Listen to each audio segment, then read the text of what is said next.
Bueno, buenas tardes.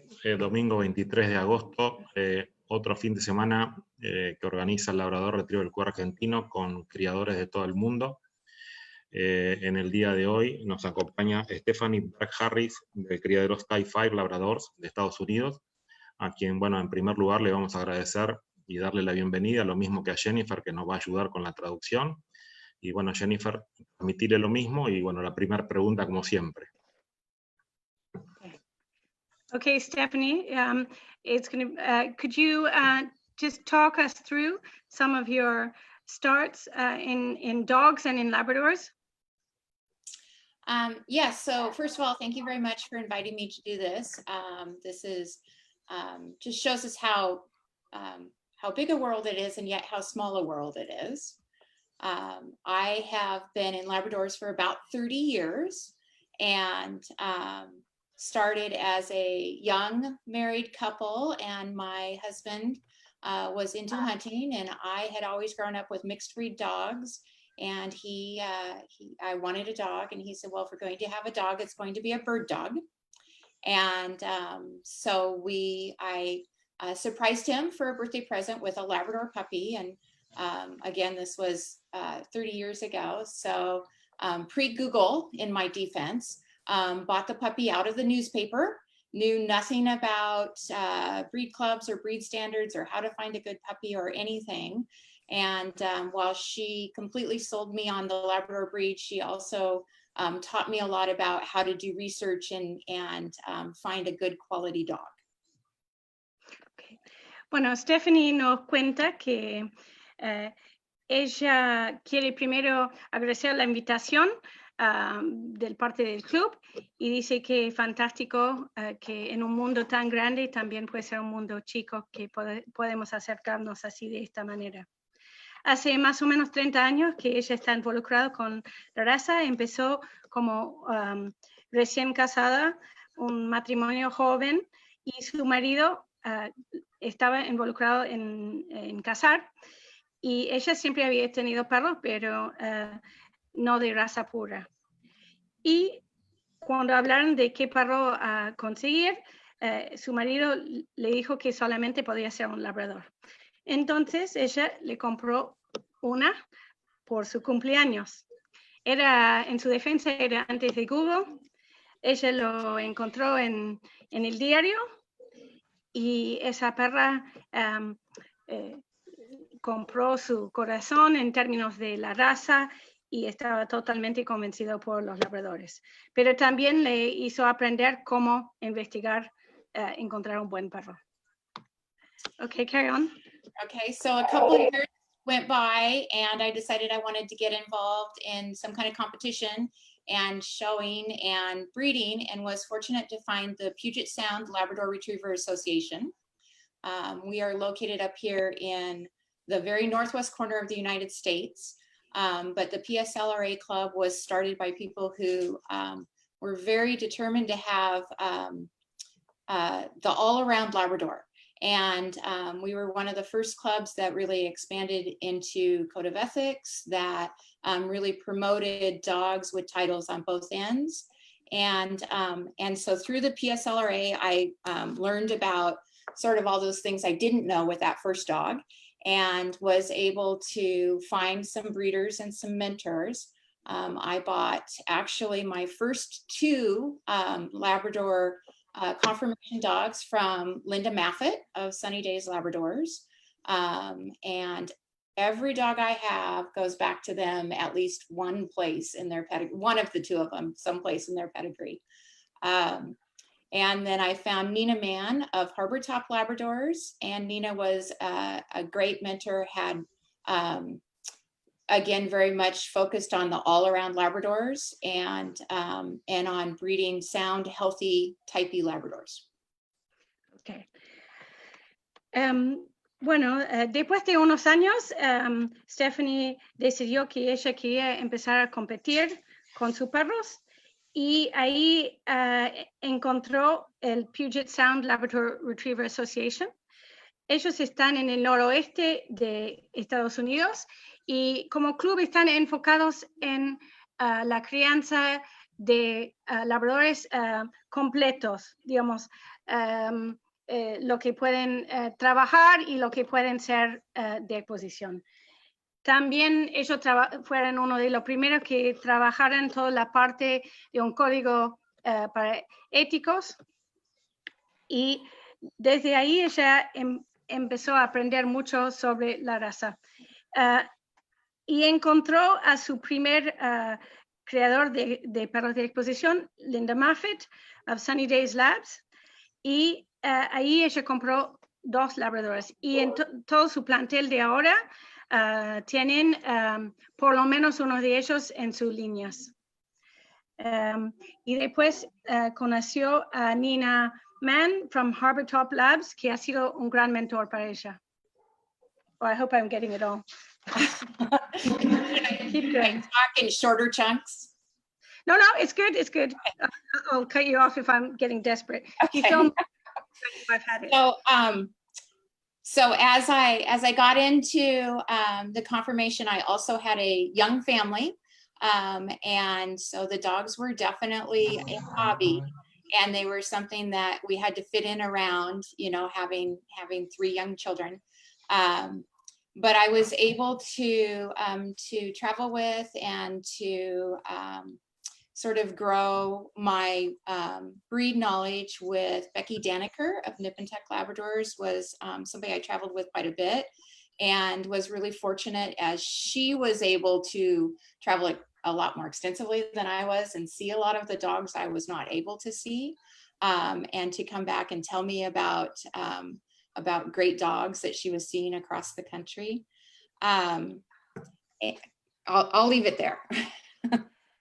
Bueno, como ella, Stephanie empezaba con exposiciones de conformación, tenía una familia chico, digamos, joven, digamos, con 3 chicos, y entonces los perros eran un hobby y tenía que funcionar alrededor de todos sus compromisos familiares.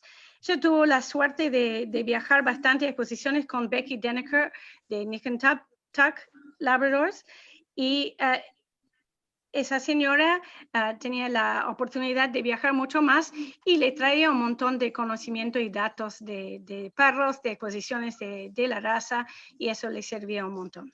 Okay.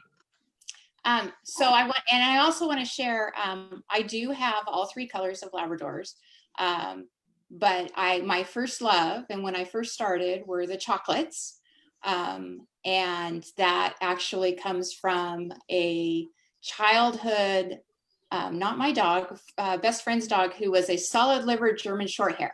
And I knew I didn't quite want that level of intensity in a dog, but I definitely love the chocolates. So throughout my career, I have had all 3 colors, but I have sort of, I think, continued to focus on breeding really and improving the quality in the chocolates. Stephanie ha tenido siempre los 3 colores de Labradors, pero su primer amor fue los chocolates. Eso empezó cuando ella era chica, y no de Labradores, sino de los bracos alemanes, los German Short-Haired Pointers, que su vecino tenía uno de color hígado sólido. Y eso se le quedó. Entonces ella, a pesar de tener los 3 colores, se enfoque más sobre el color chocolate. Okay. So as I continued along, in my early days, I tried very much to embrace the all-around Labrador, and I did some obedience and I did some hunt tests, and at one point was actually had fulfilled all the requirements to become a hunt test judge, except for actually sitting for the exam. But then about that same time, my kids got into 3 sports each and 4-H, and there just, you know, honestly wasn't enough time in the day to do everything. And so we had to make some choices. And I have to say now I really primarily focus on conformation for myself. But I believe that, you know, that the Labrador is an all-around Labrador. It should be able to retrieve. It should be able to go into almost any situation or scenario and handle it. And so that while I don't myself compete in those avenues, I think that it's very important to continue to take that into consideration when breeding.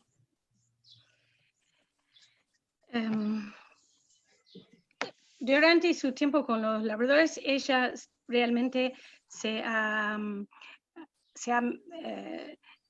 dado importancia a todo y ha participado en obediencia y cazando con sus perros, a tal punto que ella llegó a cumplir todos los requisitos para ser juez para perros de caza, excepto el último examen, porque la realidad es con 3 chicos que crecían y cada uno hacía 3 deportes distintos, fue imposible encontrar horas en la semana para todo.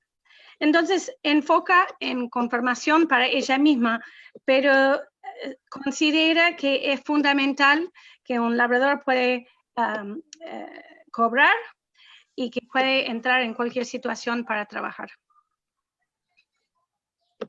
Sí, sí. No, sí, no sé si siga sin problema, ¿eh? Si tiene algo más que decir. Stephanie, would you like to add some more? I'm open to questions if that's where we're going now. Okay. Dice que está abierto a contestar preguntas y bueno, si desarrollamos un tema, seguimos por un tema. No, sí, a ver, igual también, Jennifer, te invito también que si en algún momento querés hacer una pregunta, la podés hacer vos. No solo sos colaboradora, sino también sos colega.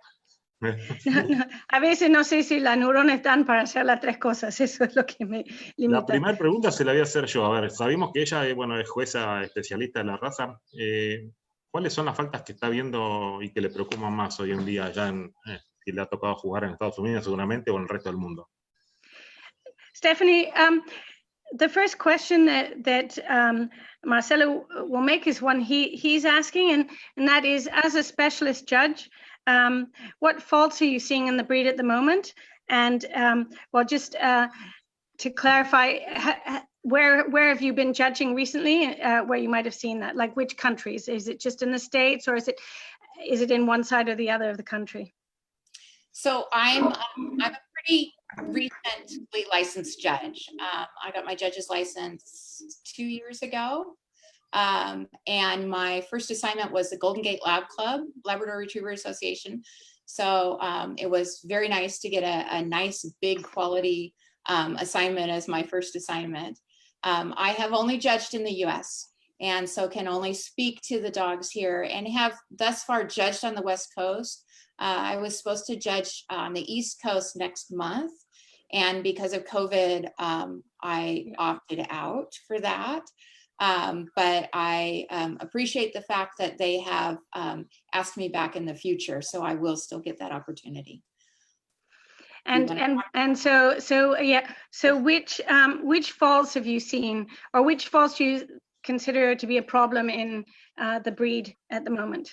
Sure. Okay. So when I started really doing conformation dogs 25 years ago, the dogs were, you know, I would say more generic. They had a little less bone, a little less substance.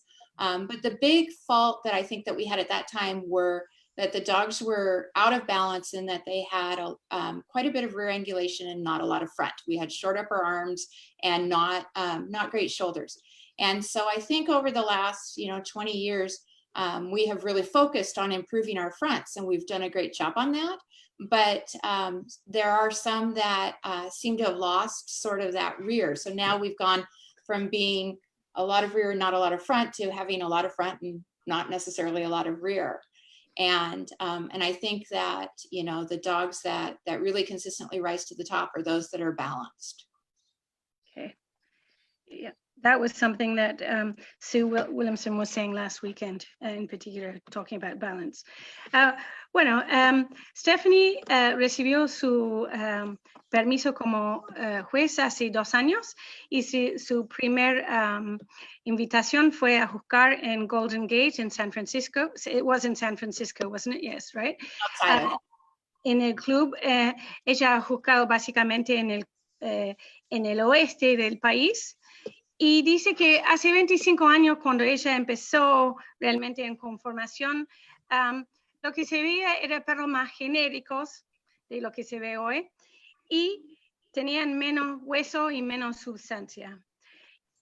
Pero el problema en aquel momento fue que estaban fuera de equilibrio, con angulaciones fuertes traseros, pero muy recto adelante, con hombros no muy buenos, con el húmero corto, y eso era lo que marcaba ese momento, de lo cual eso se fue mejorando y ahora se ha cambiado casi al revés, que se han trabajado mucho sobre los frentes y se puede encontrar un excelente frente, pero no está acompañado con angulación trasero.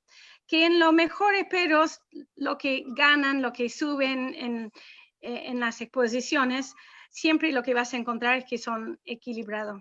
Yo comentaba justamente eso es algo que dijo Sue Williamson hace la semana pasada, se puso mucho hincapié en eso.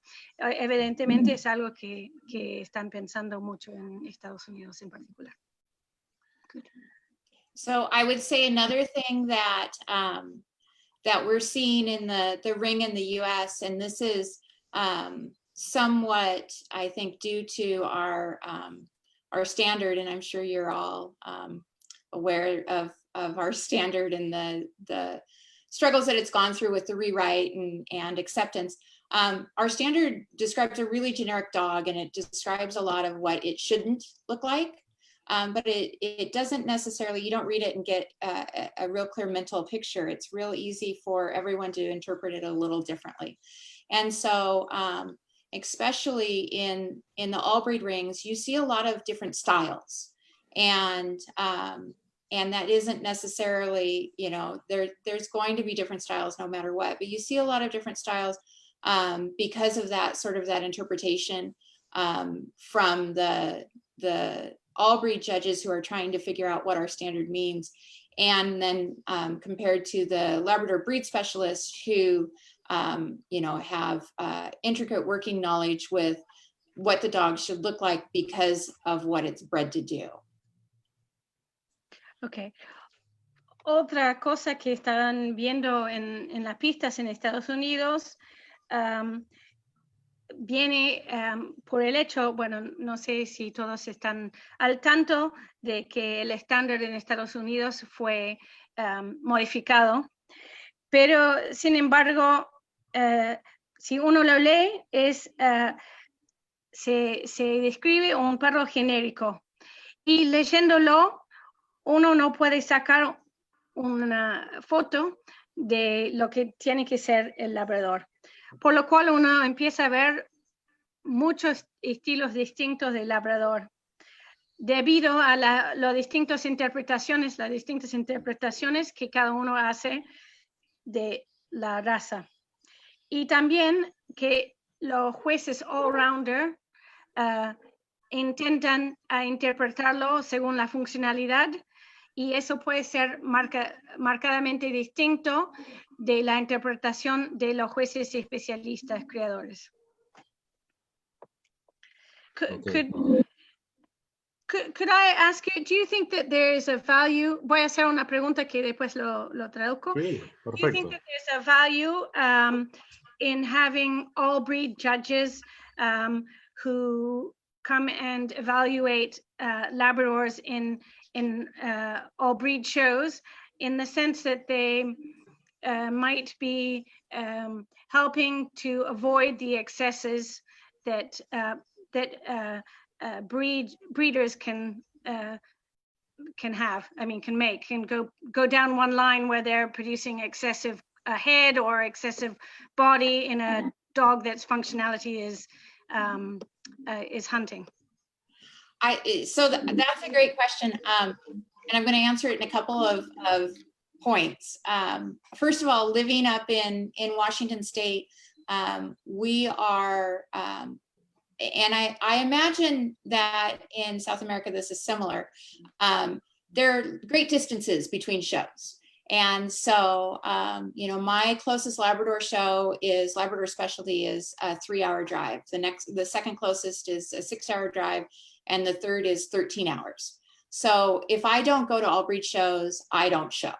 I mean, that's just, you know, the way it is. So what that means is for our area is that we have tremendously good dogs in the ring at the all breed shows. And you can go to a small town all breed show that has a Labrador entry of 15 and you might be competing against specialty winning dogs there because, you know, that's just the quality that we have.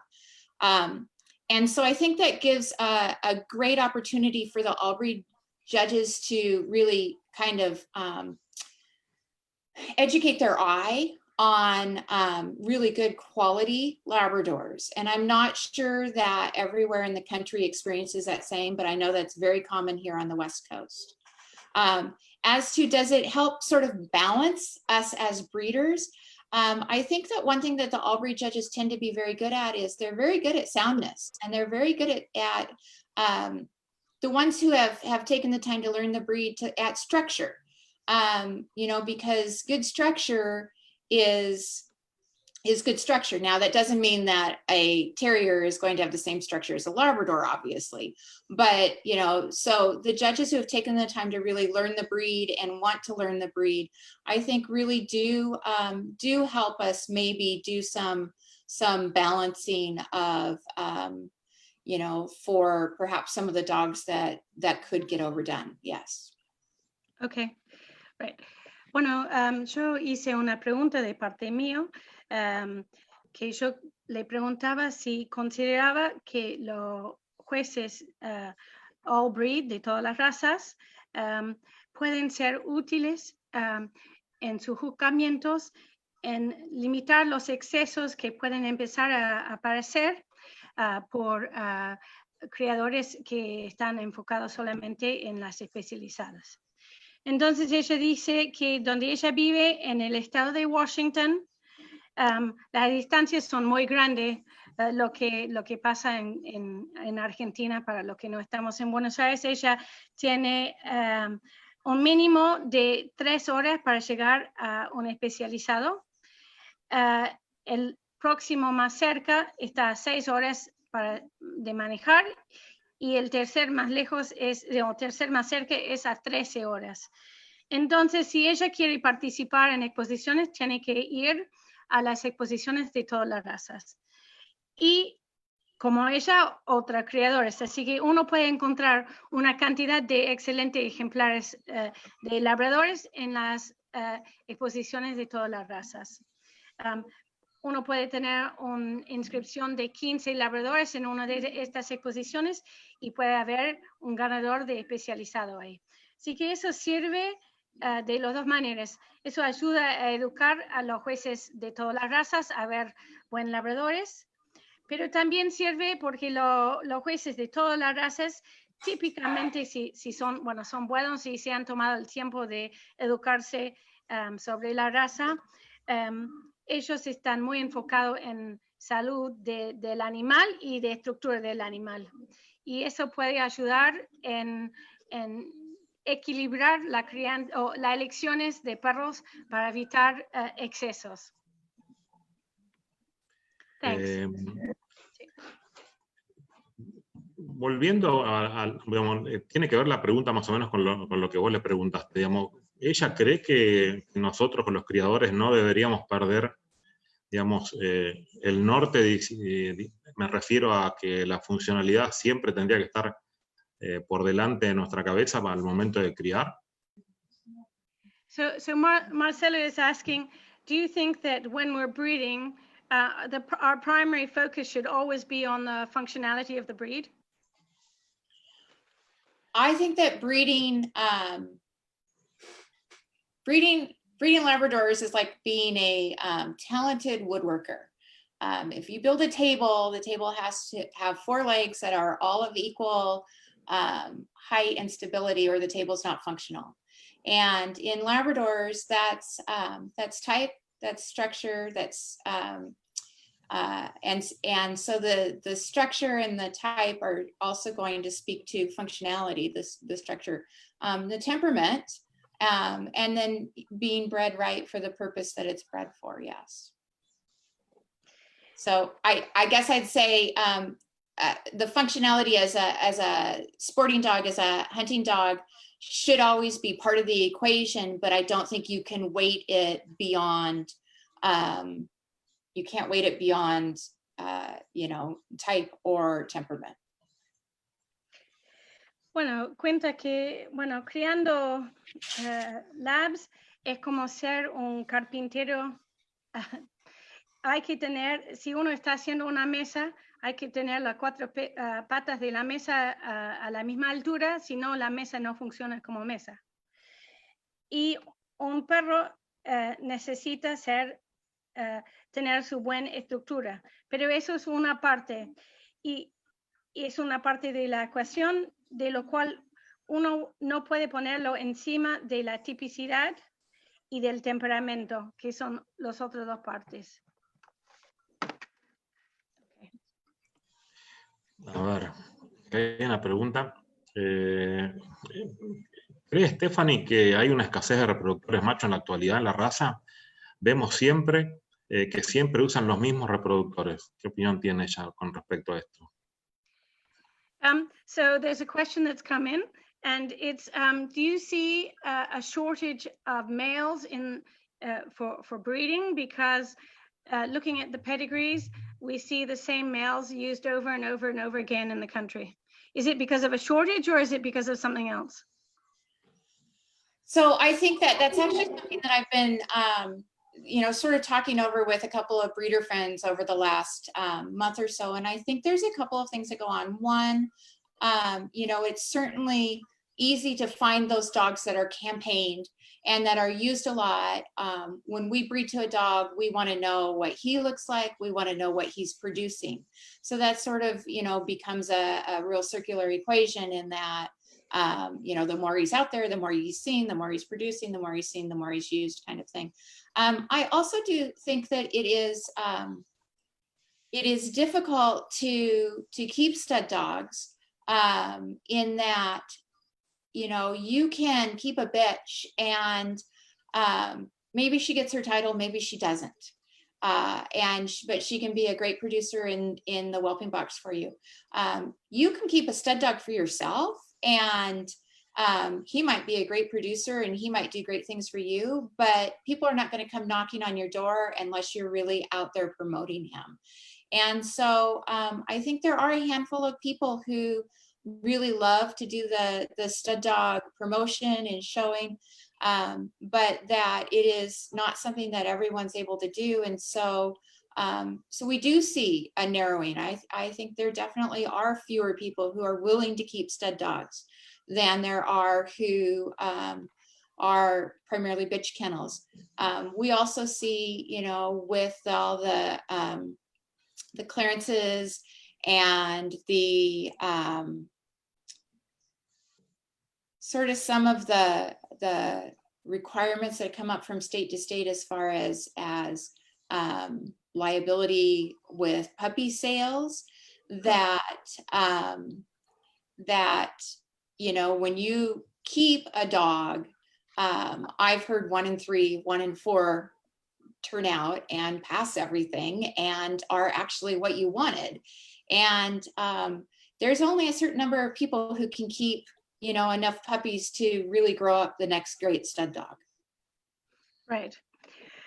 Bueno, ese tema de la escasez en machos es algo que Stephanie se ha encontrado charlando con otros criadores en los últimos meses.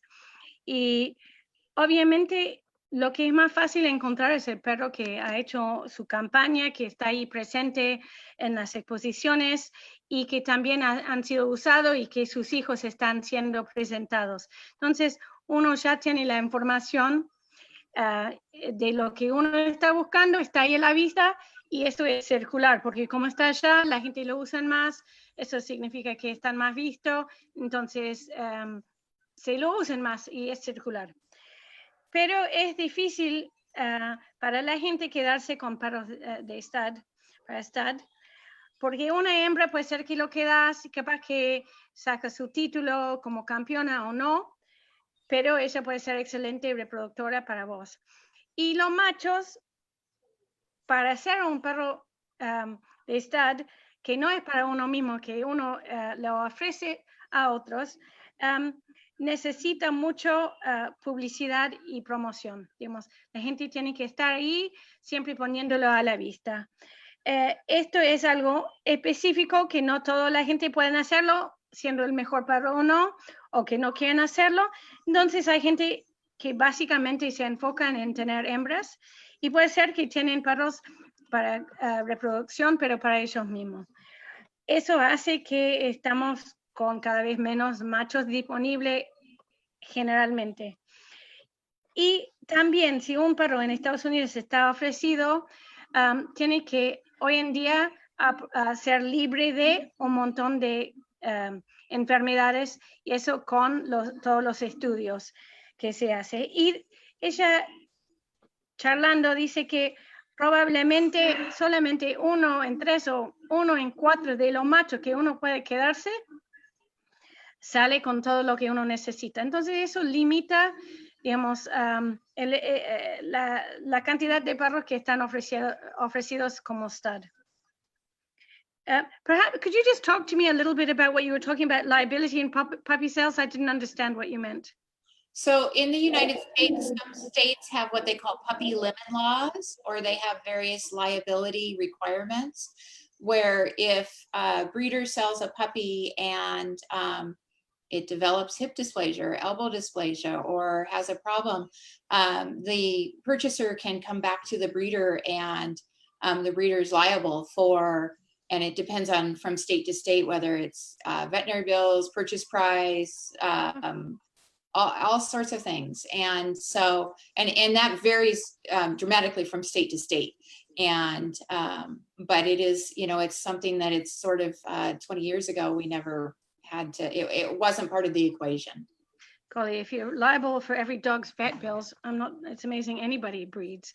I mean, well, yo pregunté porque ella mencionó también el peligro que hay hoy en día en criar, que en distintos estados tienen una responsabilidad financiera, que si un cachorro está vendido y tiene algún problema, la gente puede volver a pedir recursos del criador, pero no estamos solamente hablando del valor del cachorro, sino en ciertos lugares, ciertos estados, porque varía mucho, te pueden pedir hasta el costo de lo que hay que pagar al veterinario. Y yo comenté que me impresiona que, digamos, que siguen criando, porque es mucho, digamos, es una complicación enorme, es una responsabilidad. Uno puede ser responsable, pero si tenés que enfrentar todo eso, no mucha gente van a querer hacerlo. It's one way to get rid of breeders, make them liable for all future costs. It certainly is. Acá, sí, acá te paso una pregunta. Al ser tan genérico el estándar, ¿cree que hay criterios que no puede uno objetar a un juez? Ejemplo, un mal juzgamiento. ¿Me lo puede explicar de nuevo? Perdón, sí. Sí.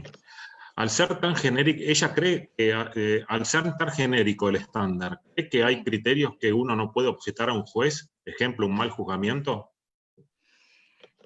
He's asking, given that the standard's so generic, is it difficult to fault a judge for bad judging of the breed? Given that what they're based on, I guess, is the written standard is not clear enough, I guess. So I think that it lies on each judge to educate themselves on the breed that they're doing. And if they're going to take on an assignment, they're going to add breeds, say if it's an all-arounder, they're going to add breeds. It's their responsibility to seek out breeders in that breed and to really educate themselves on the breed, because, you know, it is very much where the popular dog and the winning dog gets recognized. You know, that is, I think that's a judge's responsibility. Do they all do that? No.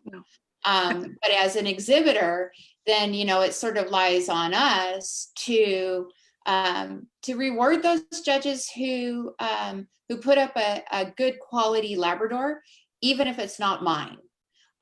If I can go to a show and I, you know, walk out of the ring and I'm not rewarded, but I can see what the judge is doing, and I can see that they're rewarding quality Labradors and that they're consistent in what they're doing, then I will absolutely bring another entry to that judge in the future.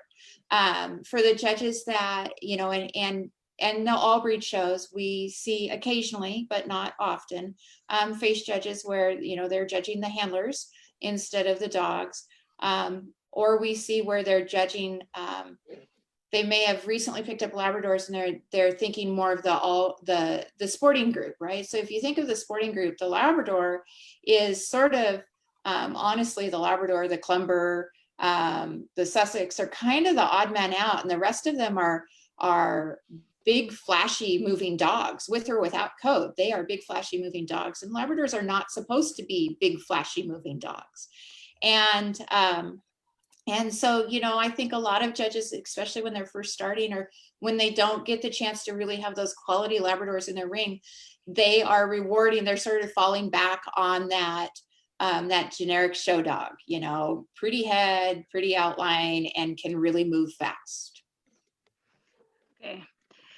Bueno, Stephanie dice que ella cree que es la responsabilidad de cada juez de educarse él mismo, y eso puede ser de muchas maneras, pero tendría que ir si uno está recién aprobado en Labrador, a buscar criadores de criaderos de la raza, hablar con los criadores y entenderlo.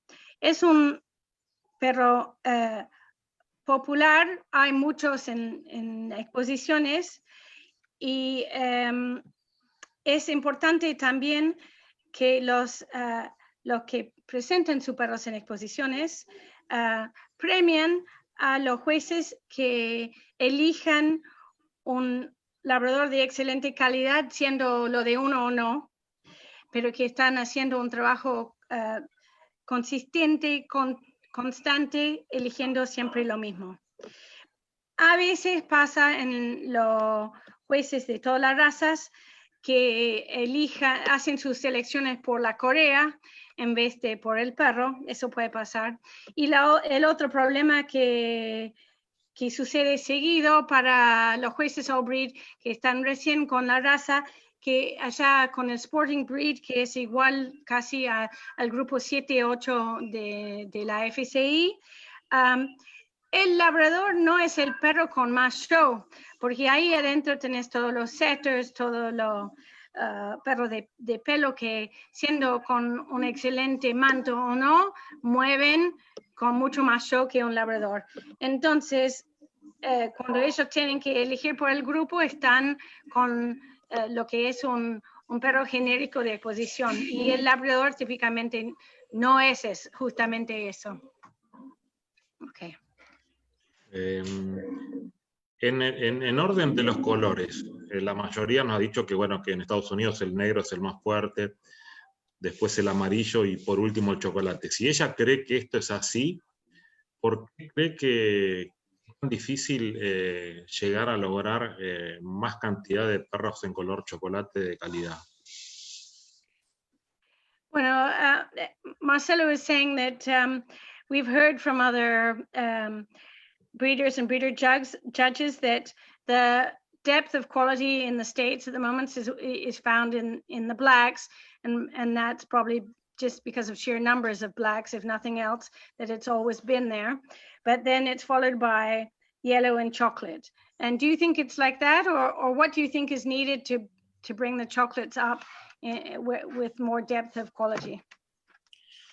So as I started out with, chocolates are my first love. And I think that the quality in the chocolates over the last 25 years has improved dramatically at 3-4 times. I mean, 400%, however you want to state that. Years ago, there were many chocolates that just, they didn't have the same soundness of structure.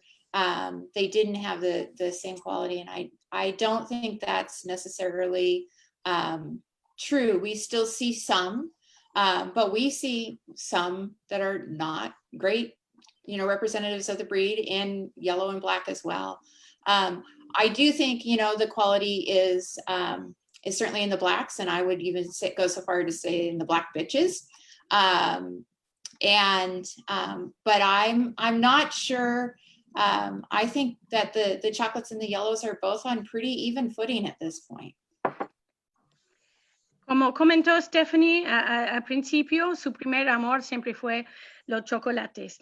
Y cuenta que en los últimos 25 años se han notado un aumento dramático en la calidad de los chocolates, 3 o 4 veces mejor de lo que fueran. Y hoy en día se encuentran chocolates que están muy bien de estructura y de salud, y es lo que también se puede encontrar, algunos que no, pero lo que no, también se puede encontrarlo en negros y amarillos. Sin duda, negro es el color con más profundidad de calidad, y ella dice que aún más en las hembras. Eso es lo que se ve. Can I add to that as well? So I think that, both chocolate and yellow are recessive. So anytime, and we see this in, we've seen this in, I used to breed paint horses. When people breed for a, phenotypical trait, color, to the exclusion of all else, you lose on quality. And I think that what's really brought up the quality in, probably 40 years ago in yellows, and then again, 20, 30 years ago in chocolates, is people who are not breeding to produce brown puppies, but people who are breeding to produce really quality dogs and breeding to the best dogs. And, shipping Siemens has certainly allowed us to open up some of those opportunities where, prior to that, we didn't have that as an option. But I also think that it's important to really, as a breeder of any color, to really honestly assess each individual bitch and what does she need, and find, the best dog for her, and not to sort of narrow your focus on any given color. I will even go to the point of saying, I have, not a lot, but I have on a handful of occasions bred a chocolate to a yellow, because I felt that was the best dog for what that bitch needed. Bueno, ella quiere agregar que cuando uno cría por color a exclusión de todo lo demás, es inevitable que se pierde calidad. Si se entiende. Si uno elija un color, se cría exclusivamente para eso, se pierde calidad. Más aún cuando es un color recesivo. Esta experiencia ella también lo tuvo cuando crió una raza de caballos. Entonces, hay que siempre buscar criar perros de calidad sin importar el color. Hoy en día, con el movimiento de semen congelado, eso da mucho más opciones, y uno tiene que evaluar cada hembra cuando uno va a servirlo para lo que le falta, para lo que necesita en un macho. Entonces, ella claramente dice que es importante no enfocar en color, y que ella hasta ha criado chocolate con amarillo cuando se decidió que era el mejor macho para esta hembra. Okay, right? digamos, ella le da algún tratamiento especial para los perros de show, algún tratamiento físico, algo, alguna preparación? So when you're preparing a dog for show, Stephanie, do you have any special treatment, whether it's supplements, whether it's coat, whether it's physical training? What do you do with your dog that's going to go and be in the ring? So there's a couple of things. I think one of the things when I first got started, I am the type that believes in education and training and learning as much as I can. And so I did handling classes and seminars and with all breed, generally handlers. And a few things stick out. One of them is you can't judge your dog if they can't see it. And if it doesn't stand still, they can't see it. And so training is very important, being able to present a dog. You know, a dog that's made right will naturally stack itself and stand right, but it still needs to gait, it needs to be in good condition, and it needs to be well presented. I've seen, you know, a number of times where a really good dog has just lost out because of a novice handler.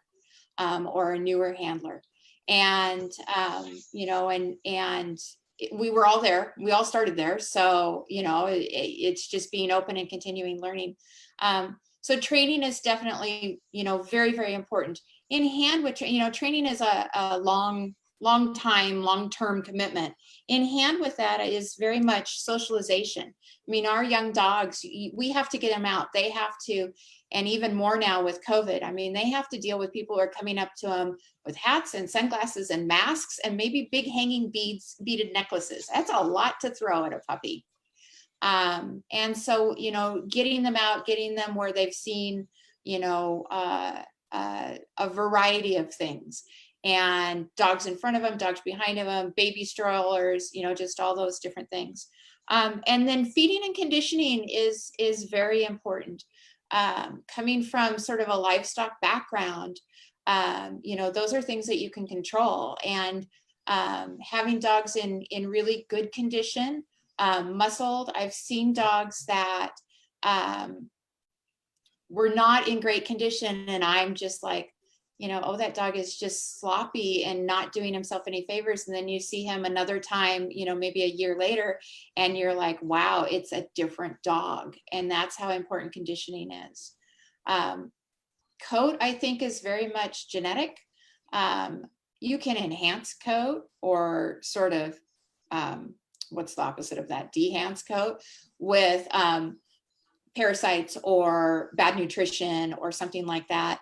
But I haven't found a supplement that will give a dog that genetically doesn't have coat, will give them coat. They're kind of born with it or they're not. So I do a few supplements. I'm not a big supplement person. I believe in feeding a quality food. But I think you can't overstate the importance of training, socialization, and condition. Okay. A ver, ¿dónde empezó? Bueno, Stephanie es alguien que cree mucho en educación y aprender. Entonces ella se fue a todas las clases que pudo a principio para aprender de presentar los perros típicamente con handlers de todas las razas. Y ahí aprendió que es cierto que un juez no puede juzgar un perro que no se puede ver, y si el perro no sabe parar, digamos, o quedarse quieta, el juez no lo puede ver. Muchas veces un excelente perro puede perder porque está con un handler con poca experiencia y no deja que se vea el perro. También hoy en día aún más importante es la parte de socialización. Podemos estar llevando un cachorro en exposición y tiene que estar acostumbrado a ver gente con sombrero, con lentes, con tapabocas y hasta con un collar largo.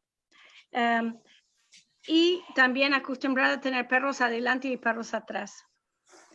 Con respecto a lo que le da de comer, ella viene de una familia con conocimiento de cría de animales y sin duda uno puede controlar lo que come un perro. Y entonces hay que controlarlo, darle una excelente alimentación. Ella usa algunos suplementos, pero no mucho. Y no he encontrado nada que mejora más allá de un poquito el manto del perro. El perro o viene con un manto genéticamente bueno o no lo tiene. Uno puede arruinarlo, dejar de deparasitarlo, dejarlo al sol, no tenerlo bien, pero mejorarlo más allá del punto que él tiene como de su genética, muy difícil. Y que es muy importante tener un perro en condición física. Y que eso puede cambiar mucho en la presentación. Ella he visto perros que han ido a una exposición que han sido un poco flojo y un año más tarde verlo de nuevo y estar sorprendido por cómo se han mejorado es solamente con su condicionamiento muscular. Stephanie, do you understand some Spanish? I see you. No, very few words, very, very few. Marcelo, sí. ¿Otra pregunta? Sí, con respecto al movimiento, ¿qué le gusta ver y cuál es el ideal su ideal de labrador, digamos? With respect to movement, what do you like to see? And what is your ideal Labrador in movement? So I want to see a dog that, and this is, you know, everybody's going to tell you this, that moves effortlessly. A dog that's not expending energy, you know, to feet aren't flipping, feet aren't paddling, that they're moving very balanced, they're driving from the rear, they're reaching with the front. And that really does go back to, you know, the form to function. The Labrador is supposed to be a sporting dog that can go all day. And a dog that's working really hard to move can't go all day. So I want to see, you know, and that goes back to, you know, what I was talking about, the generic show dog and the speed of movement. We see a lot of handlers who sort of think, well, if I just move them faster, it's a better moving dog. And, you know, that's not true. Good movement does not necessarily mean fast. Good movement is, you know, very much effortless. And it's hard to describe, but once you see it, you know exactly what it is. You know that dog is not working hard to do what they're doing. Like if you watch me running, I'm not good movement. I am definitely working hard to get out there and do that. So it is certainly something that that when you see, you recognize. Bueno, lo que se puede ver en movimiento y lo que quiere ver en movimiento es un perro que mueve sin esforzarse, que sale fácilmente, que no tienen los pies ni tirándose por adelante, ni pedaleando, y que empuja de atrás y que puede ir todo el día. Esto uno lo puede reconocer cuando lo ve. Digamos, cuando lo ves, lo reconoces. Y que no es que corren más rápido, es que corren sin esforzarse. Ella dice que si ella se compara con ella misma, si ella sale a correr, se nota que no va a poder ser mucho que no corre sin esfuerzo. Tiene que esforzarse mucho para correr. So, just to add to it, yeah, I think, you know, that's very much what you're looking for on a side gate, on a profile, you know, coming and going. What you're going to see more on movement is going to be, you know, some of your structural issues are going to really show up, and, you know, both with coming towards you, paddling and popping out of the elbows. And then we're seeing occasionally, not often, but we're seeing a few hawk issues in the breed now, and going away, sometimes you'll see wobbling hawks or unsteady hawks. Dice que, bueno, todo lo que hablamos al principio es básicamente lo que uno se ve del costado. Pero si uno está mirando a un perro en una ida y vuelta, ahí empiezan a salir todos los problemas estructurales, como los codos por afuera. Y a veces hasta ahora se ven corvejones flojos. Eso. Good. A ver, de Brasil, Tabata Schleder me pregunta, hola Stephanie, ¿cómo estás? ¿Prefieres cruces abiertos o line breeding, inbreeding? Right, well, I think you probably heard some of what that was. We've got a question from Brazil. You know, what do you prefer to use? Do you like open breedings? Do you like line breedings? Do you like inbreeding or a mixture? So an old horseman told me the only difference between line breeding and inbreeding is it's inbreeding if it doesn't work and it's line breeding if it does. That's a good one. Yeah, I haven't heard that one. It's always useful to talk to breeders of other species. Bueno, primero un comentario que hizo que me causó gracias, es hablando con un viejo criador de caballos, le dijo, bueno, la diferencia de definición entre line breeding y inbreeding es que si funciona es line breeding y si no funciona es inbreeding. So, but I do, and this probably does go back to, you know, my primary experience when I was younger in horses and then some in livestock. I'm very much a believer in line breeding, and I plan sort of, tentatively, you have to very tentatively plan your breedings. I plan where I want my program to go 4 or 5 generations down, with thinking about how I'm going to weave, assuming everything turns out, things back together. There are times when it is important to do an outcross, and an outcross is going to go out and maybe bring in something that you've lost or something that you're missing.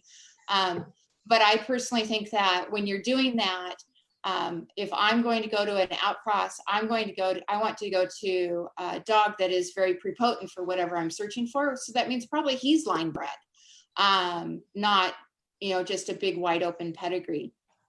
And then come back in, kind of and tie back into my lines or to what I'm looking for. Wow, well, that's pretty much what I would have answered exactly. So that's great. Right. Lo que dice Stephanie, basado en su experiencia también en caballos, es que ella usa mucho line breeding. Ella planifica por 4 o 5 generaciones por dónde va a ir y cómo puede volver a tejer sus líneas de vuelta.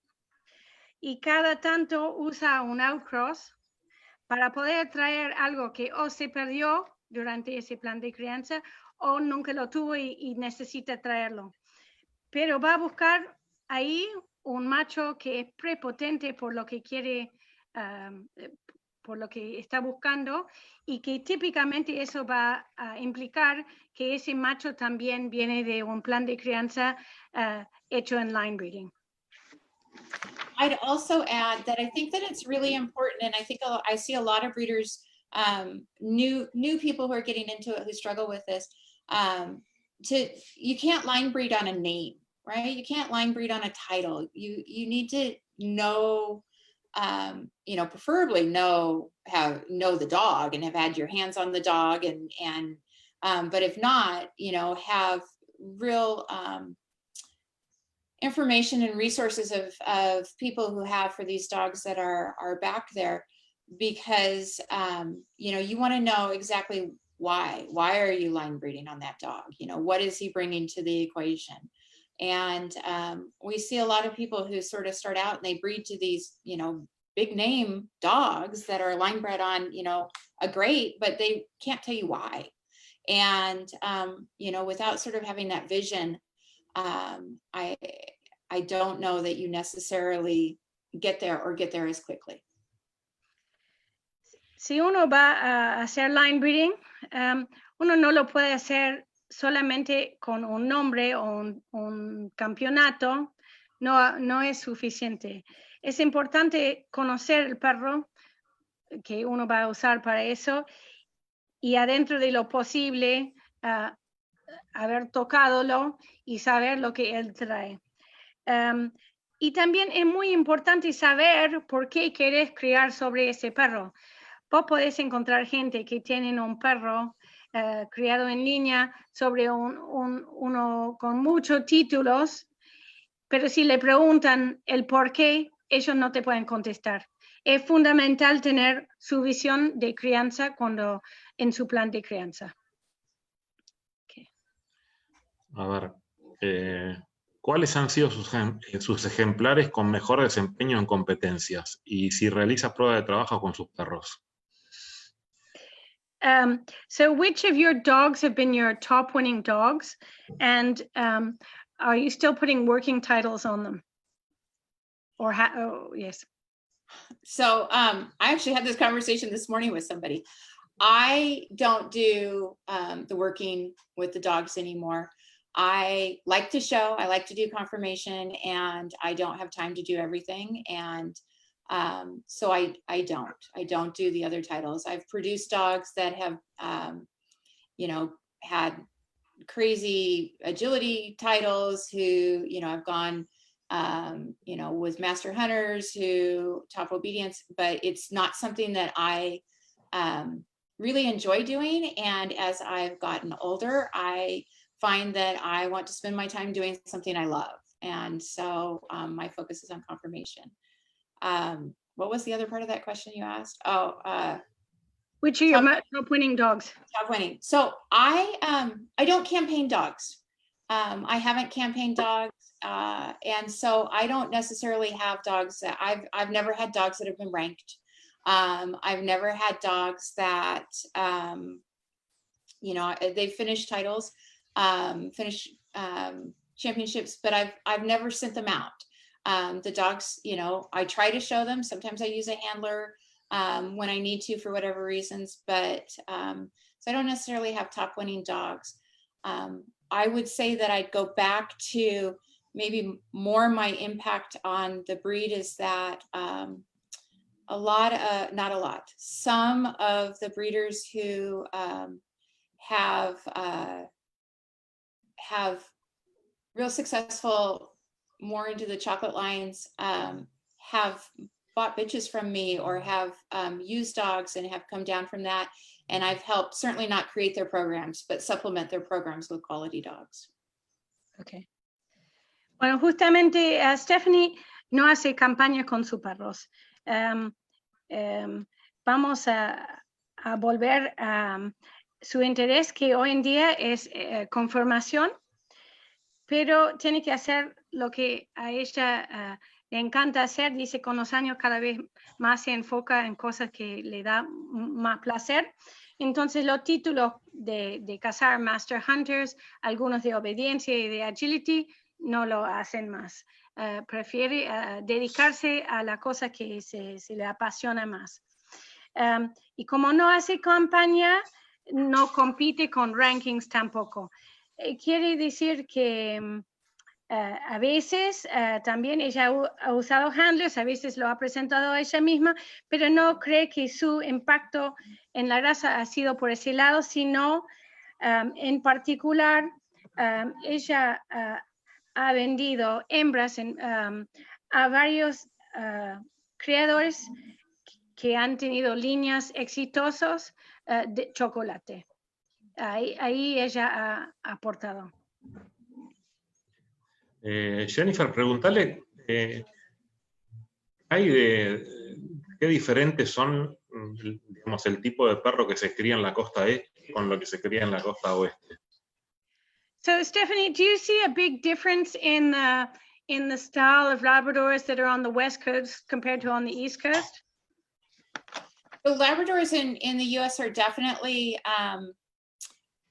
differ from area to area, and it's not even just East and West. Dogs are a little different in the center, in the Midwest, and then in the Southeast as well. So there are definite regional differences, yes. Wow. Dice que no solamente es del oeste a este, que en distintas regiones del país se ve distinta tipicidad de labradores, que en el centro, en el centro oeste se ve distinto también, y en el sudeste otra cosa. Así que no solamente de un lado al otro. ¿Cuánto grooming deben hacer según labrador para una exposición? How much grooming do you think should be done, allowed, permitted for a conformation show? So I'm going to be honest. I love big hairy dogs and little hairy dogs, and my grand extent of grooming is toenails and occasionally a bath. So I know I should never own a big hairy dog or a little hairy dog because I am not the person for them. You know, Labradors, they're not supposed to be bathed. They're not supposed to be groomed. They're supposed to be, you know, obviously they should be clean. And toenails are sort of one of my pet peeves because they can really ruin a good foot. And I am have a bit of a foot fetish. But thanks for that translation. Oh, that'll be fun. But you know, they should be clean. They should be well presented. Beyond that, there's not a lot of grooming. I mean, you know, I have a blower. I use the blower to get the puppies used to it. We use it if we have to do baths. I do have, as you can see in the background, I do have cattle and horses. I mean, 2 days before a show, it's my luck that the dog's out rolling in, you know, horse poop. So, you know, baths are part of the equation. Generally, it's the yellow one doing that. You know, scissoring and a lot of products, I'm going to be honest, I'm not a groomer and I'm lost at doing those. And I don't think they belong. Do you leave whiskers on? I don't do whiskers. Nope. Don't do whiskers. They stay. Yeah. Yeah. Yeah. I don't do whiskers. I don't take off dew claws. I don't cut off the twizzle off the tail. I do toenails.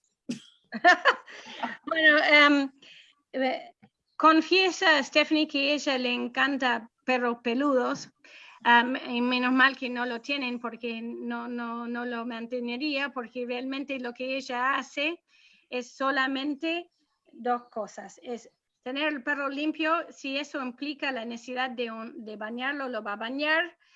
Puede llegar a usar un secador de pelo, porque eso es importante, y también enseña a los cachorros eso para que se acostumbren al ruido.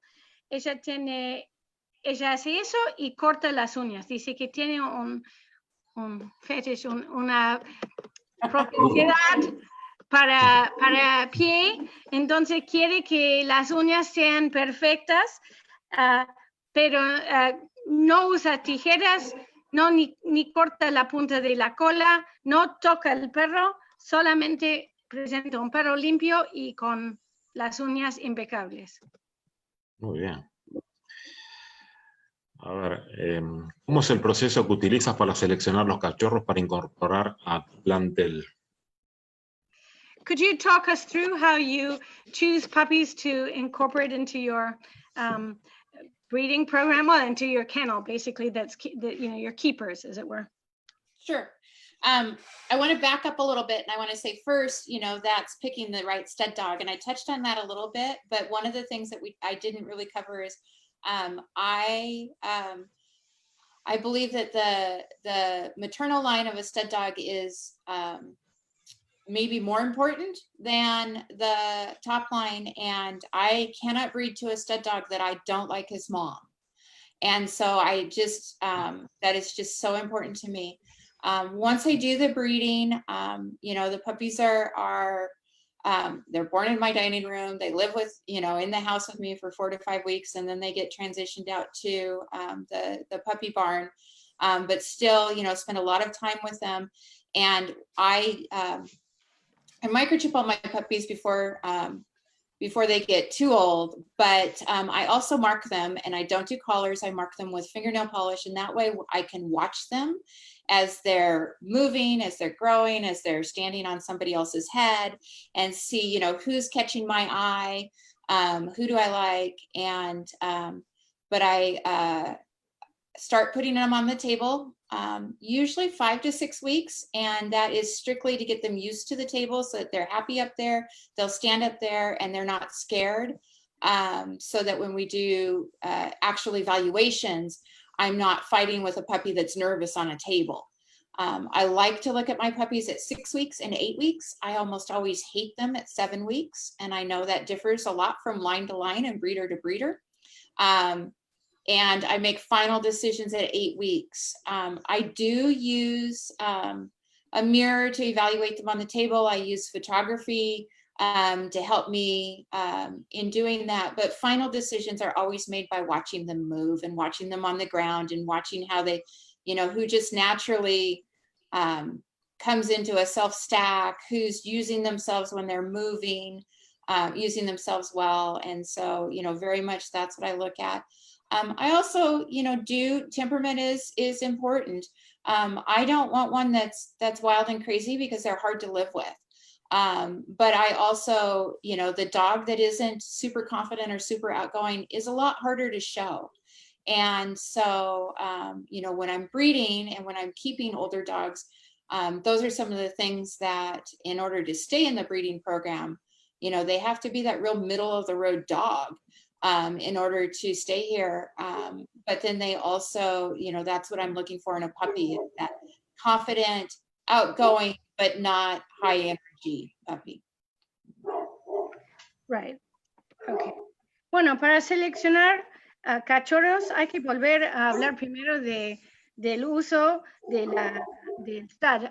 Eso comienza con la elección del stud correcto.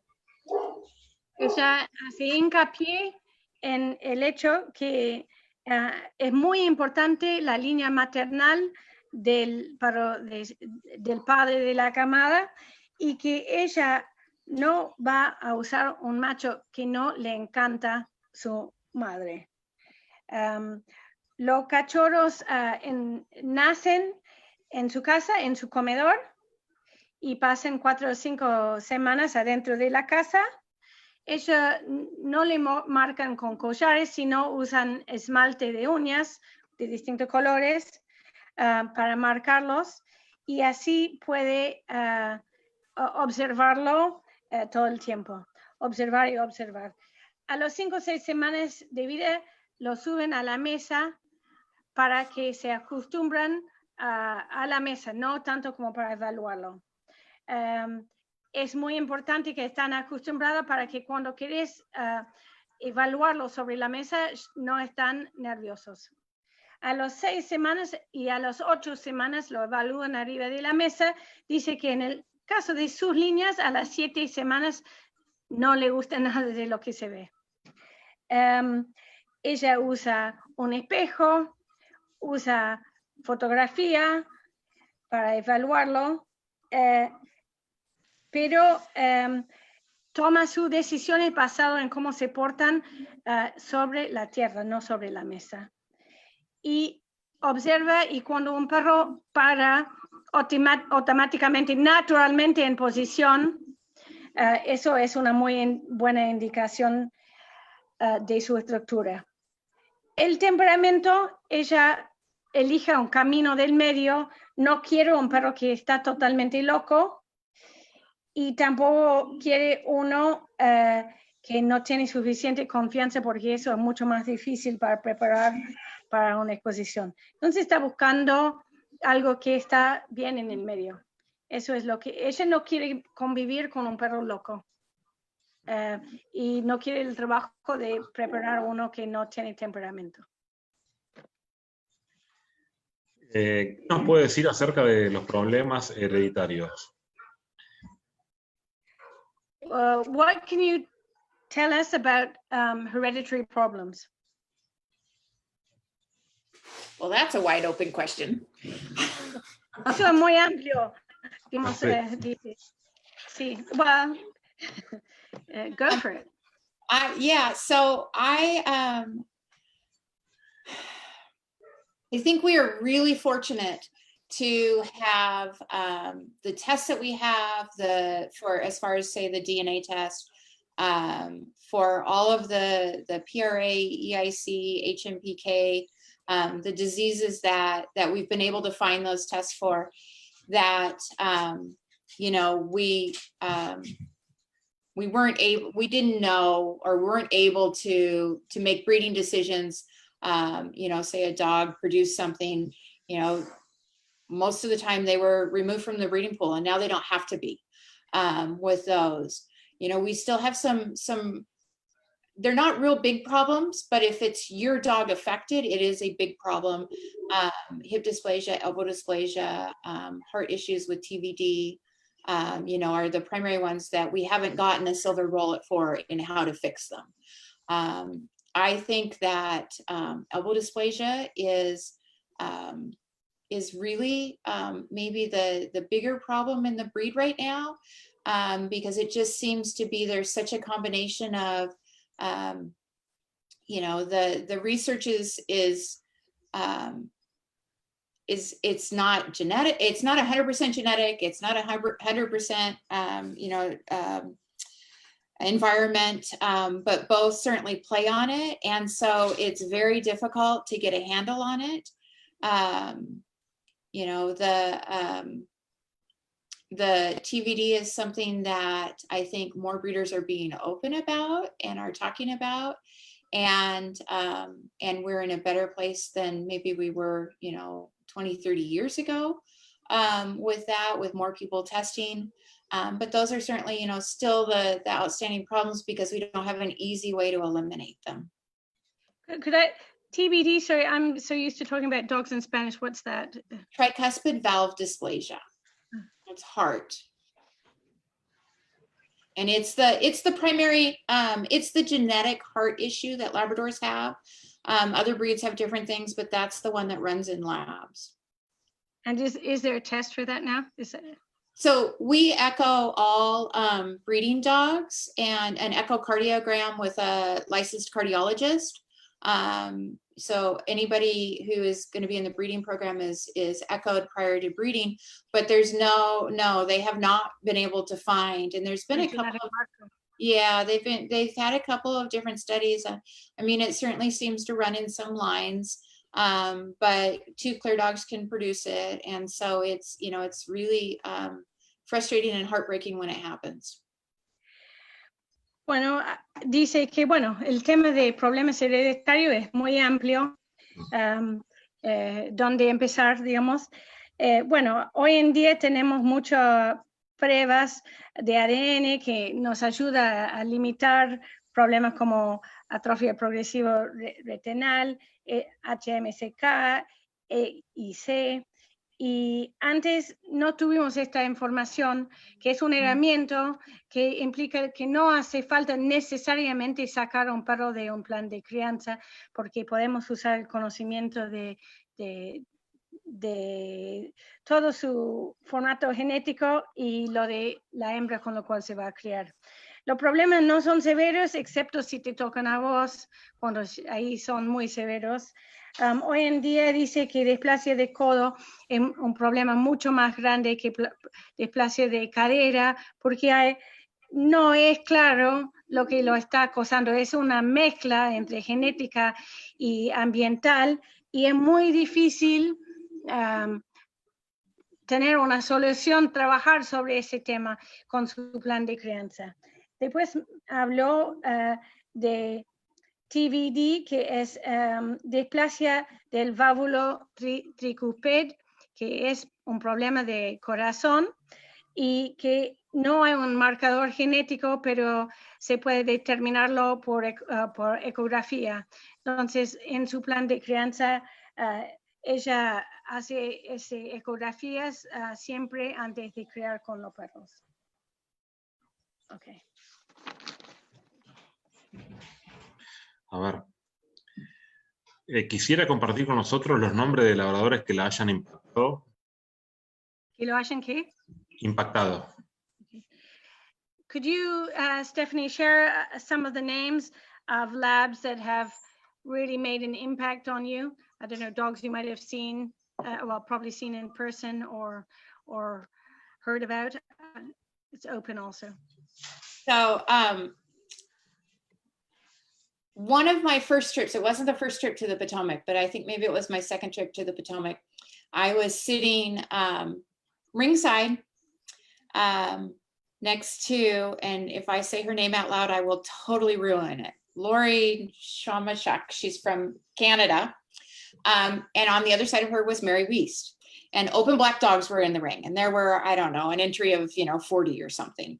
And so they'd bring them in and they would do whatever, and they'd do a cut, and out they'd go. And the next, section would come in, they'd go over and they'd do a cut. And so we were just sort of chit-chatting. I'd known Lori for a long time. The judge made a cut, and the dogs that didn't get the little scissors, didn't make the cut, walked out the ring. And I'm like, oh. And Lori said, what? And I said, well, my winner's dog just walked out of the ring. And she said, which one was that? And I pointed, and she nudges Mary, and she's like, hey, Mary, she likes Study. And it was Beechcroft Study in black. And he was obviously still in the classes, still a young dog, but definitely a dog that, caught my eye, just was everything I thought a Labrador should be. Someone that I've certainly always admired. Another dog that sort of hit me at Potomac, and you said you had Sue on here last week or two. I was at Potomac, and in the breed ring, one of the veterans, and I just, everything I would want in a Labrador, and I just couldn't take my eyes off of him, right? It was Ashway's Wilcare Master Impression, I think was his name. And he was a champion master hunter and chocolate.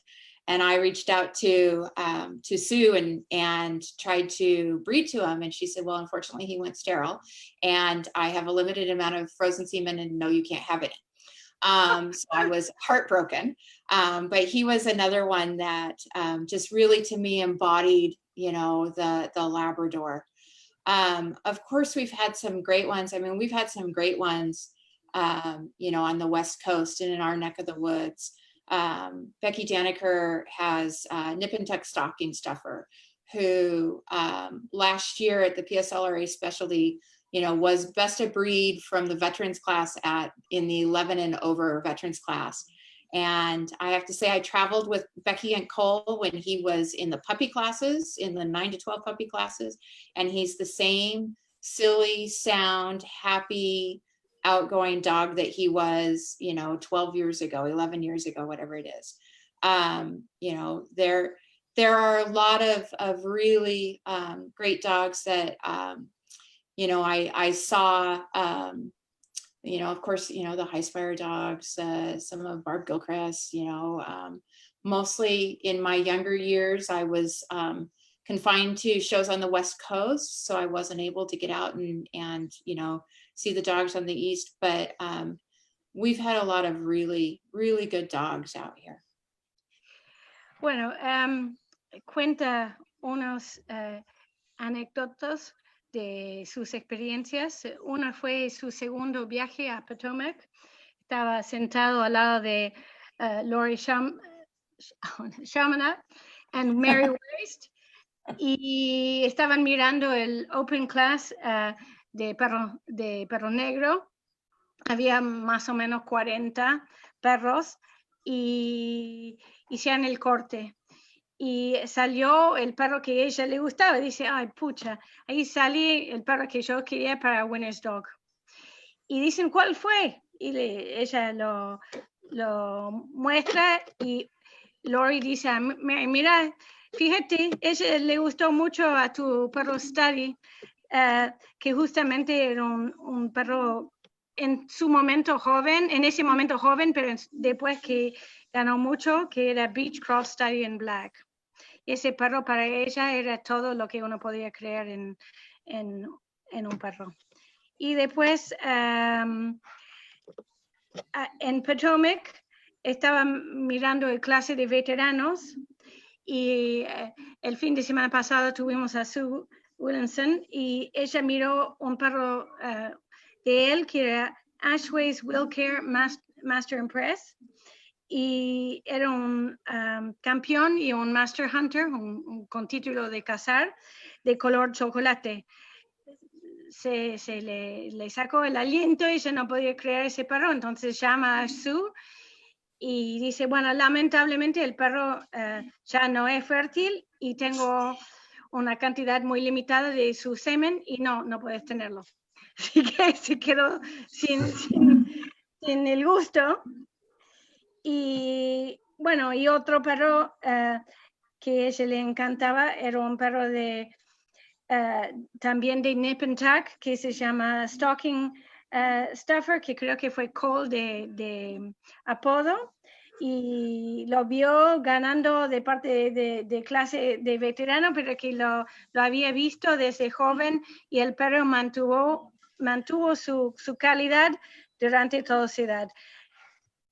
Dice que hay una cantidad importante de perros fabulosos, que ella ha visto perros de Skyfire y perros de Barbara Gilchrist, pero la mayoría de los perros que vio al principio de su carrera como creador siempre fueron del costo oeste, porque por un tiempo largo no puedo viajar más allá. Bueno, a ver, Richard González nos pregunta, buenas tardes, ¿a qué le atribuye que la mayoría de las criadores de la raza sean mujeres?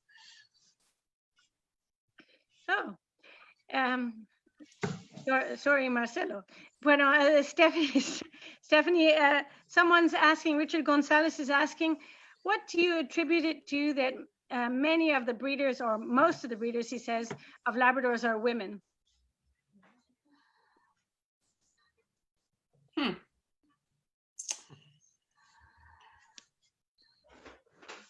Well, I'm not sure how to answer that without falling into typical stereotypes.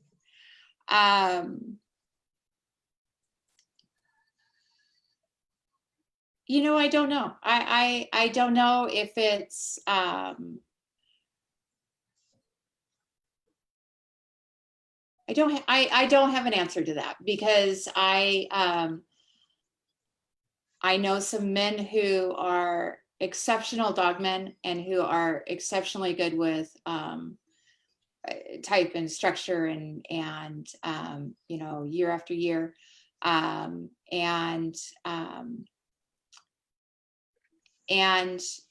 so I don't have an answer to that, other than to say, you know, perhaps it's just more about societal norms.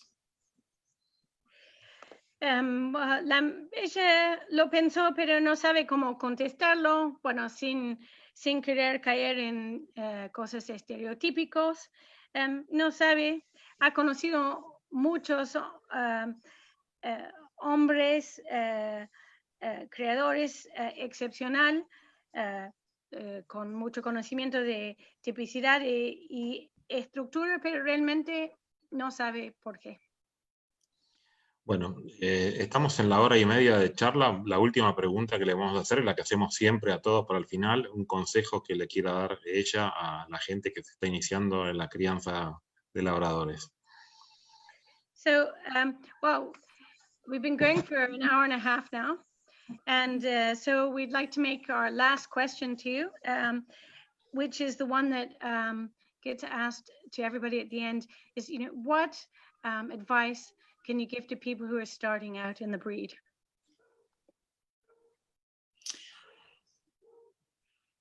So there was an interesting thread, if you're on Facebook, and I know this is on Facebook, on the Labrador Mentors group, I don't know, last winter sometime, about advice to people starting out. And there was a lot of great advice. Start with the best dog you can, listen to as many people as you can, be open-minded. The one thing that I didn't see added in there a lot, and that we haven't touched on, is be nice. Be nice to people. There is not a dog out there that is worth a friendship. And you will, if you stay in the breed, Labrador people are nice.